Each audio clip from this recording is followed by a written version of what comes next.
님께서 여러분과 함께 요한이 전한 거룩한 복음입니다.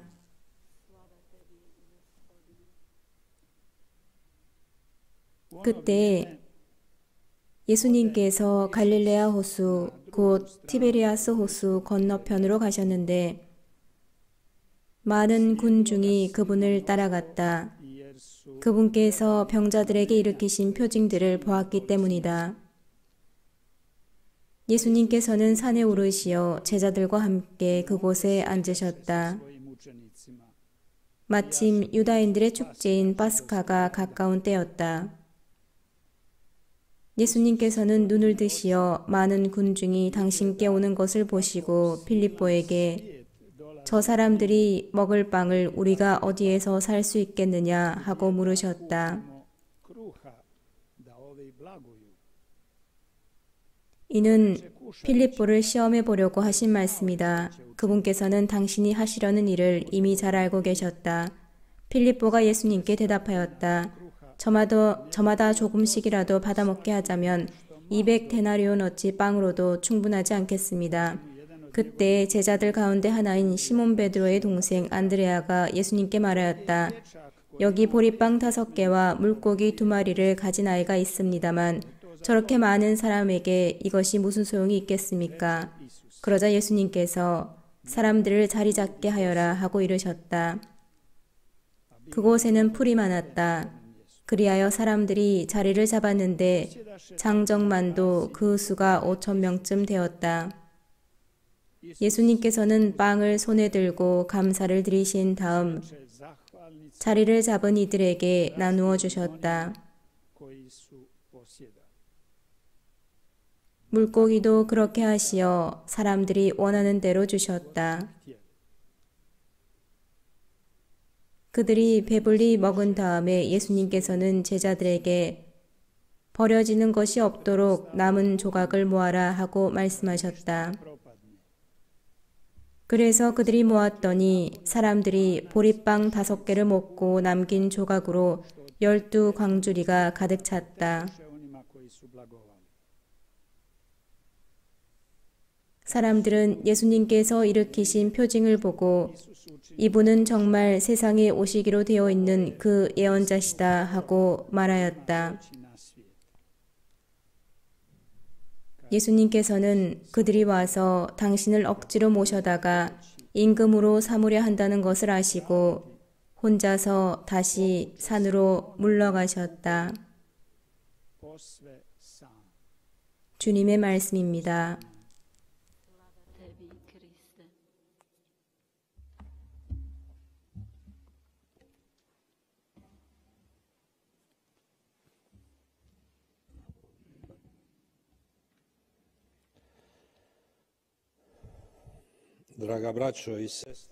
사랑하는 형제자매 여러분, 복음서에는 빵을 늘리는 기적에 대한 내용이 6번 나옵니다. 분명히 이 사건은 제자들에게 큰 영향을 주었고 그래서 네 복음서 모두에 등장합니다. 이 내용은 예수님의 사명을 그저 요약한 것이라고 볼 수 있습니다. 이 사건의 기록 첫 부분에서부터 우리는 당신을 계속 따르려고 하는 이들에 대한 예수님의 다정함과 연민을 보고 감동을 받습니다. 이번에는 예수님께서 배를 타시고 급히 호수의 반대편으로 가셨습니다. 그런데 반대편에 도착하시고 보니까 예수님 앞에 그 많은 군중이 보였습니다. 사람들은 배가 고팠고 길을 걷느라 지쳐 있었습니다. 그리고 특별히 자신들을 돌봐줄 누군가를 찾고 있었습니다. 예수님의 마음은 가만히 있지 않고 움직였습니다. 예수님은 먼저 환자들을 낫게 하시고 군중들과 대화를 시작하셨습니다. 날이 저물 때까지 모든 사람이 그 말씀을 듣고 있었습니다. 군중에게는 빵만 없었던 것이 아니라 그들의 삶에 대한 참된 말씀이 없었던 것입니다. 그래서 예수님 말씀을 들으려고 하루 종일 그렇게 남아 있었던 것입니다. 정말로 사람은 빵만으로 살지 않고 하느님의 입에서 나오는 모든 말씀으로 살아가기 때문입니다. 그런데 주님께서는 사람들이 빵으로도 산다는 것을 아시고 이렇게 쓰셨습니다. 무엇을 먹을까, 무엇을 마실까 하며 걱정하지 마라. 너희는 먼저 하느님의 나라와 그분의 의로움을 찾아라. 그러면 이 모든 것도 곁들어 받게 될 것이다. 빵을 늘리시는 기적의 장면에서 일어나는 일도 바로 이것입니다. 제자들은 자신들이 예수님보다 더 신경을 쓰고 있다고 생각하면서 이렇게 참견합니다. 여기는 외딴 곳이고 시간도 이미 지났습니다. 그러니 군중을 돌려보내시어 마을에 가서 스스로 먹을 거리를 사게 하십시오. 이것은 정상적인 행동이라고 할 수 있습니다. 충분히 신경을 써주는 것입니다. 그런데 예수님께서 말씀하십니다. 그들을 보낼 필요가 없다. 너희가 그들에게 먹을 것을 주어라. 주님은 제자들에게 먹을 것이 별로 없음을 알고 계셨습니다. 빵 5개와 물고기 2마리밖에 없었습니다.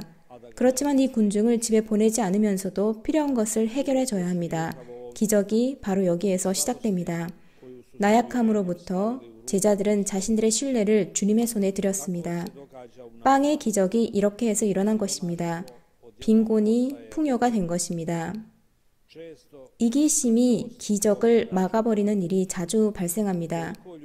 그래서 많은 이들이 굶주려 죽습니다. 음식이 부족해서가 아니라 누군가의 이익 때문에 음식이 낭비되고 버려지기 때문입니다. 주님께서는 기적을 행하십니다. 그런데 제자들의 도움 없이 행하신 것이 아닙니다. 주님께는 비록 약하더라도 우리의 손이 필요합니다. 주님께는 비록 대단하지 않은 것이라 하더라도 우리의 보물이 필요합니다. 주님은 우리의 나약함을 강하게 만드시고 우리의 빈곤을 풍요로 만드십니다. 이것이 남은 빵 조각 12강조리의 의미입니다. 제자 한 명 한 명이 빵을 나눠주는 것에 대해서 막중한 책임감을 느끼게 하는 것입니다. 제자들의 손에 들려져 있는 것은 몇 배로 늘어난 하느님의 자비인 것입니다. 그러면 기적이 일어나도록 하려면 무엇을 해야 할지 자문해 볼 수 있습니다. 복음 내용도 이 부분을 말해줍니다. 온 세상 사람들을 먹이는 데 있어서 예수님은 모든 것을 혼자 하실 수 있었습니다. 그런데 2가지를 요구하십니다.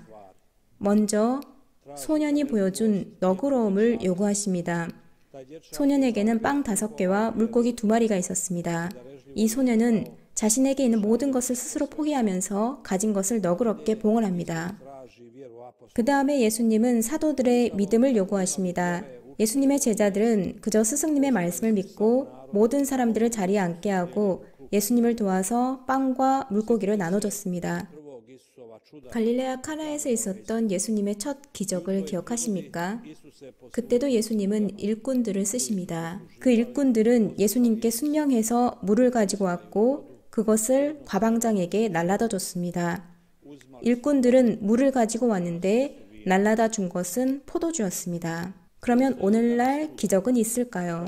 그렇습니다. 있습니다. 모든 기적이 알려진 것은 아니지만 말입니다.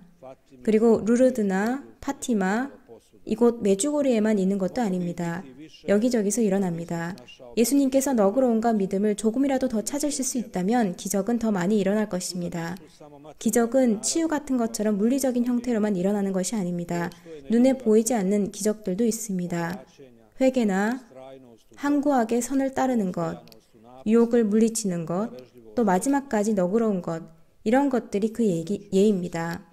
형제자매 여러분, 우리는 힘든 시기를 살아가고 있습니다. 하느님께서는 이것을 변화시키실 수 있습니다. 그런데 우리의 협조를 요구하십니다. 하느님께서 우리에게 요구하시는 것은 무엇일까요? 하느님은 우리도 하느님의 섭리가 되라고 하십니다. 하느님께서는 우리가 영적으로 완성되지 않는 것을 염려하시는 것 같습니다. 그렇기 때문에 하느님은 기적을 행하시면서 외부에서 정기적으로 개입하지 않으시고 사람의 내면에서 움직이시는 것입니다. 하느님은 우리가 해야 할 일을 하지 않으십니다. 하느님은 사람들을 옆으로 제쳐놓고 인간의 역사를 앞서 이끌어가지 않으십니다. 하느님은 우리가 그것을 하기를 원하십니다. 우리는 자녀로서 형제들이나 가정에서 일어나는 일에 대해 책임이 있습니다. 우리가 굶어 죽는 것은 우리가 심지 않았기 때문입니다. 우리는 우리 자신을 희생하지 않고 다른 사람의 빵이 되어주지 않기 때문입니다. 예수님께서 하시는 것처럼 사랑 때문에 쪼개지는 것을 우리가 하지 않기 때문입니다. 빵을 늘려야 하는 것은 이제 우리들입니다. 물질적인 빵만이 아닙니다. 우리가 자녀들에게 빵을 주는 것은 중요한 일입니다. 그렇습니다. 그런데 그것만큼 중요한 것은 자녀들을 가르치는 것입니다. 특별히 봉보기를 통해서 빵을 나누는 것을 가르쳐줘야 합니다. 나누는 것은 예수님의 모든 활동의 요지입니다. 그리고 나누는 것은 모든 복음을 압축하는 것입니다. 나누는 것은 교회의 중심에 있고 또 나누는 것은 그리스도인을 만듭니다. 그림 형제의 동화 중에 이런 이야기가 있습니다. 한 시골 사람이 죽었는데 가난했지만 열심한 사람이었습니다. 죽어서 천국 문 앞으로 갔는데 그때 마침 한 부유한 신사도 문 앞으로 왔고 천국으로 들어가려고 했습니다. 열쇠를 가지고 있는 베드로 성인은 문을 열어서 이 부자가 들어오도록 했습니다. 그런데 가난한 사람을 보지는 못했는지 그러고는 문을 닫았습니다. 그런데 문 밖에 있던 가난한 사람은 문 안에서 부자를 반기면서 음악과 노래가 울려 퍼지고 큰 축하 행사가 열린 것을 들었습니다. 모든 축하가 끝난 다음에 모두가 조용해졌습니다. 베드로 성인이 문 앞으로 다시 나타나서 마침내 그 가난한 사람을 위해서 문을 열어줬습니다. 이 사람은 자신이 들어갈 때도 시끌벅적한 축하 행사가 시작될 줄 알았습니다. 그런데 천사들이 다정하고 기쁘게 그를 맞아주고 축하 행사는 따로 없었습니다. 그래서 이 사람이 베드로 성인에게 자신과 부자 간의 대우가 왜 그렇게 다르냐고 여쭤봅니다. 혹시 복음의 가르침이 바뀐 건가 하면서요. 베드로 성인은 이렇게 답합니다. 사랑하는 그대여, 그런 것이 아닙니다. 그대는 우리에게 너무나 소중합니다. 다른 이들처럼 그대도 그 어떤 이보다 천국의 감미로움을 충만하게 누릴 것입니다. 그런데 보십시오. 그대와 같은 가난한 사람들은 우리에게 매일 옵니다. 그런데 부자들은 좀처럼 오지 않습니다. 몇 년을 기다리고 몇 세기를 기다려야 합니다. 그래서 그 부자가 도착했을 때 그렇게 크게 축하한 것입니다. 참으로 복되신 동정 마리아께서 이렇게 노래하시는 것도 같은 맥락입니다. 하느님께서는 굶주린 이들을 좋은 것으로 배불리시고 부유한 자들을 빈손으로 내치셨습니다. 오늘 저녁 자문해 봅시다. 우리는 어느 편에 속하는 것일까요? 아멘.